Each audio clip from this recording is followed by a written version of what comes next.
আমরা কোনো খবর টবর বলতে আমরা কাছে ফোন করছে জীবিত আসামি বাগছে। আচ্ছা তারপর আমরা জেলের থেকে খবর পাই আমরা আইছি। আচ্ছা পাইছেননি রোগী? আমরা তো তালাশি ওখানে দাঁড়িয়ে রাখছি তল্লাশি। আচ্ছা ওই মানে কোন দিক দিয়ে গেছে কি আশেপাশে খবর পাইছেন? লেফটিন করতে ঢুকছে, আচ্ছা ঢুকে সেটা লেফটিনের যে জানলা আছে জানলা দিয়ে বেঁচে গেছে। আচ্ছা এমনি আপনাদের অথরিটিকে জানাইছেন বিষয়টা? হ্যাঁ অথরিটি জানি, কি কইছে অথরিটি আমরা পাঠাইছি।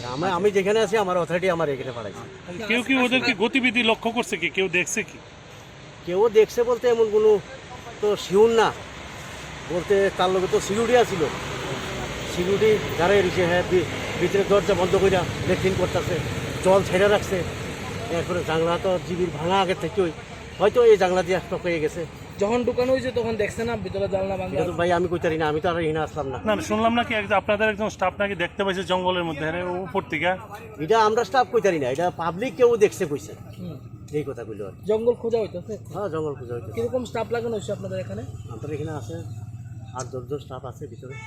হ্যাঁ 8-10 জন আছে। আর দুটো কত ঘন্টা ধরে চলছে আপনাদের খোঁজা? ওই তো যখন থেকে আমরা আইলাম বিশাগর থেকে খবর পাইয়া, তার আগে তো খোঁজা হয়েছে? তার আগেও তো তারা করতেছে। তার আগে থেকে ওই হারানোর 10 মিনিটের মধ্যে থেকেই খোঁজাখুঁজি চলছে। কয়জন স্টাফ আয় এই যে গাড়িটা আছে, কয়জন স্টাফ সঙ্গে আছে? আজকে গাড়িটার লোকে আমাদের 5-7 জন আছে। আচ্ছা আসামি আসলে মনে হয় 6 জন।